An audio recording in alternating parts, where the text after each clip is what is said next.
ಹೊಸ CM D K Shivakumar ಅವರು ಯುವಕರಿಗೆ ಇದೀಗ ಭರವಸೆ ಕೊಟ್ಟಿದ್ದಾರೆ. 56,000 ಹುದ್ದೆಗಳನ್ನು ಭರ್ತಿ ಮಾಡ್ತೀವಿ ಅಂತ ಒಂದು ಕಡೆ ಹೇಳಿದ್ದಾರೆ. ಈ ಒಂದು ವಿಚಾರಕ್ಕೆ ಅಖಿಲ ಕರ್ನಾಟಕ ವಿದ್ಯಾರ್ಥಿ ಸಂಘಟನೆಯ ರಾಜ್ಯಾಧ್ಯಕ್ಷ ಕಾಂತಕುಮಾರ್ ಎದುರೇ ಮಾತಾಡಿಸ್ತೀನಿ. ಸರ್, ಈ ಹೊಸ ಸಿಎಂ ಡಿ ಕೆ ಶಿವಕುಮಾರ್ ಅವರು ಈಗ ಪ್ರಮಾಣ ವಚನ ಸ್ವೀಕರಿಸಾಯಿತು, ಒಂದು ಕಡೆ ಭರವಸೆ ಕೊಟ್ಟಿದ್ದಾರೆ. ಈಗ 50,000 ಹುದ್ದೆಗಳನ್ನು ಭರ್ತಿ ಮಾಡ್ತೀವಿ ಅಂತ ಏನು ಹೇಳ್ತೀರಿ ಅಂತ ಈ ಒಂದು ಭರವಸೆಗೆ ಅಂತ? ಸರ್, ಇದು ಬರೀ ಭರವಸೆ ಆಗಬಾರ್ದು. ಯಾಕೆಂದರೆ ಈ ಸರ್ಕಾರ ಬಂದಾಗಿಂದ ನಾವು ಕೇಳ್ತಾನೆ ಇದ್ದೀವಿ. ಬರೀ ಸುಳ್ಳು ಸುದ್ದಿಗಳನ್ನು ಮತ್ತು ಸುಳ್ಳು ಮಾಹಿತಿಗಳನ್ನು ಸೋಷಿಯಲ್ ಮೀಡಿಯಾದಲ್ಲಿ ಹಂಚ್ಕೊಂಡು ಯಾವುದು ನೋಟಿಫಿಕೇಷನೇ ಮಾಡಲ್ಲ. ಟ್ವಿಟರ್ ಖಾತೆಯಲ್ಲಿ ಕಾಂಗ್ರೆಸ್ ಟ್ವಿಟರ್ ಇದರಲ್ಲಿ ಸುಮ್ಮನೆ ಅನೌನ್ಸ್ ಮಾಡ್ತಾರೆ, ನಾವು ಇಷ್ಟು ನೇಮಕಾತಿ ಮಾಡಿದ್ದೀವಿ ಅಂತ ಹೇಳ್ಬಿಟ್ಟು ಪೋಸ್ಟರ್ ಮಾಡಿ ಬಿಡೋ ಅಂಥದ್ದು, ಈ ಥರ ಸುಳ್ಳು ಸುದ್ದಿಗಳನ್ನ ಹಬ್ಬಿಸೋಂಥದ್ದು ಸರ್ಕಾರ ಇದು ಮಾಡ್ಕೊಂಡು ಬರ್ತಾ ಇದೆ. ಇದನ್ನು ನಂಬಿ ಸರ್ಕಾರ ನೋಟಿಫಿಕೇಶನ್ ಮಾಡ್ತಾರೆ ಅಂತ ಹೇಳ್ಬಿಟ್ಟು ಲಕ್ಷಾಂತರ ಜನ, ಸುಮಾರು 15ರಿಂದ 20 ಲಕ್ಷ ಜನ ಸ್ಟೂಡೆಂಟ್ಸ್ ಆಸ್ಪಿರೆಂಟ್ಸ್ ಓದ್ತಾನೆ ಕೂತಿದ್ದಾರೆ. ಇವತ್ತು ಡೇ ಬೈ ಡೇ ಸ್ಟೂಡೆಂಟ್ಸ್ ಏನಂದರೆ ಡೆತ್ ಆಗ್ತಾ ಇದೆ. ನಿನ್ನೆ ಕೂಡ ಒಂದು ಹೃದಯಾಘಾತದಿಂದ ಒಬ್ಬ ಕಲಬುರಗಿ ಆಸ್ಪಿರೆಂಟ್ಸ್ ಪಾಪ ಡೆತ್ ಆಗಿದೆ. ಇದೇ ರೀತಿ ಡೆತ್ ಆಗ್ತಾನೆ ಇದೆ. ಈ ಸರ್ಕಾರ ಬರೀ ಸುಳ್ಳು ಸುದ್ದಿಗಳನ್ನು ಸುಳ್ಳು ಮಾಹಿತಿಗಳನ್ನು ಕೊಟ್ಟೋದು ಬಿಟ್ಟು ಒಂದು ಈವೆಂಟ್ ಆಫ್ ಕ್ಯಾಲೆಂಡರ್ 56,432 ಪೋಸ್ಟ್ ಏನಿದೆ, ಒಂದು 6 ಮಂತ್ ಈವೆಂಟ್ ಆಫ್ ಕ್ಯಾಲೆಂಡರ್ ಇರಬೇಕು ಸರ್. ಇದ್ರ ಜೊತೆಲಿ ಇನ್ನೂ 50,000 ಖಾಲಿ ಹುದ್ದೆಗಳನ್ನು ಭರ್ತಿ ಮಾಡ್ಕೊಬೇಕು. ಬರೀ ಇಷ್ಟ ಅಂದರೆ ಆಗೋದೇ ಇಲ್ಲ sir. CM D K Shivakumar ಅವರೀಗ ಬಂದಿದ್ದಾರೆ, ಭರವಸೆ ಕೊಟ್ಟಿದ್ದಾರೆ.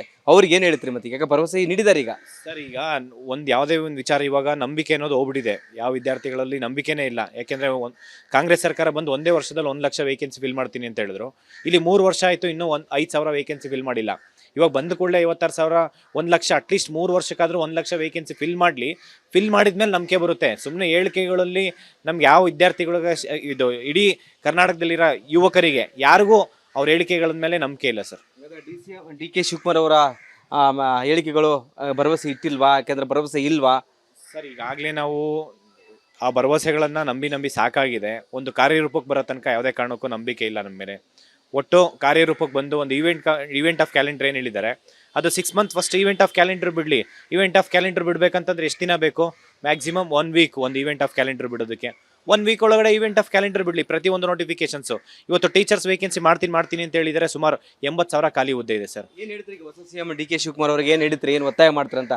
ಯಾಕೆ ಈಗ ಭರವಸೆ ಕೊಟ್ಟಿದ್ದಾರೆ, ಹೇಳಿಕೆ ಕೊಟ್ಟಿದ್ದಾರೆ ಸರ್. ಇವತ್ತು ನೋಡಿ, ಮೈಸೂರಲ್ಲಿ ಪೊಲೀಸ್ ಇಲಾಖೆಯಲ್ಲಿ ಏನಂದರೆ ಟೆಂಪ್ರವರಿ ಗುತ್ತಿಗೆ ಆಧಾರದ ಮೇಲೆ ಪೊಲೀಸ್ ಇಲಾಖೆಯಲ್ಲಿ ರೆಕ್ರೂಟ್ಮೆಂಟ್ ಮಾಡ್ಕೊತಿದ್ದಾರೆ. ಮತ್ತು ಪ್ರಿಸನಲ್ಲಿ ಗುತ್ತಿಗೆ ಆಧಾರದ ಮೇಲೆ ರೆಕ್ರೂಟ್ಮೆಂಟ್ ಮಾಡ್ಕೊತಿದ್ದಾರೆ. ಇದು ಲಕ್ಷಾಂತರ ಜನ ವಿದ್ಯಾರ್ಥಿಗಳು ಹಗಲು ರಾತ್ರಿ ಕಷ್ಟಪಟ್ಟು ಓದ್ತಾ ಇದ್ದಾರೆ. ಫಸ್ಟು ನೇರ ನೇಮಕಾತಿ ಮಾಡಿ, ಇಲ್ಲಿ ಡೈರೆಕ್ಟ್ ರೆಕ್ರೂಟ್ಮೆಂಟ್ ಮಾಡಿ. ನಿಮಗೆ 1 ಲಕ್ಷ ಅಲ್ಲ 10 ಲಕ್ಷ ಜನ ಬೇಕಾದ್ರೂ ಇಲ್ಲಿ ವಿದ್ಯಾರ್ಥಿಗಳಿದ್ದಾರೆ. ಗೌರ್ಮೆಂಟ್ ಜಾಬ್ಗೆ ಅಂತ ಹೇಳ್ಬಿಟ್ಟು ಕಾಯ್ಕೊಂಡು ಕೂತಿದ್ದಾರೆ. ನೀವು ಫಸ್ಟ್ ನೋಟಿಫಿಕೇಶನ್ಸ್ ಮಾಡಿ.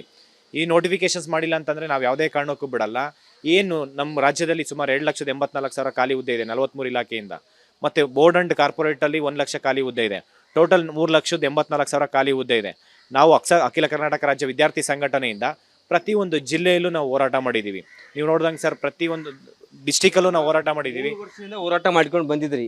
ಈಗ ಸಿಎಂ ಚೇಂಜ್ ಆದರೂ ಹೊಸ ಸಿಎಂ ಬಂದಿದ್ದಾರೆ, ಹೇಳಿಕೆ ಕೊಟ್ಟಿದ್ದಾರೆ ಹುದ್ದೆಗಳನ್ನು ಭರ್ತಿ ಮಾಡ್ತೀವಂತ. ಸರ್, ನಮಗೆ ಹೇಳಿಕೆ ಮೇಲೆ ಯಾವುದೇ ಕಾರಣಕ್ಕೂ ಭರವಸೆ ಇಲ್ಲ ಸರ್. ಅದು ಕಾರ್ಯರೂಪಕ್ಕೆ ಬರಬೇಕು. ಯಾಕೆಂದರೆ ನಾವು ಕಾರ್ಯರೂಪಕ್ಕೆ ಬರೋ ತನಕ ಯಾರನ್ನೂ ನಾವು ನಂಬಂಗಿಲ್ಲ. ಆ ಪರಿಸ್ಥಿತಿಗೆ ಇವತ್ತು ಸರ್ಕಾರ ತೊಗೊಂಬಂದಿದೆ. ದಯವಿಟ್ಟು ಅದು ಕಾರ್ಯರೂಪಕ್ಕೆ ಬರಬೇಕಂತ ಹೇಳ್ಬಿಟ್ಟು ಈ ಮುಖಾಂತರ ನಾನು ಮನವಿ ಮಾಡ್ಕೊತೀನಿ ಸರ್.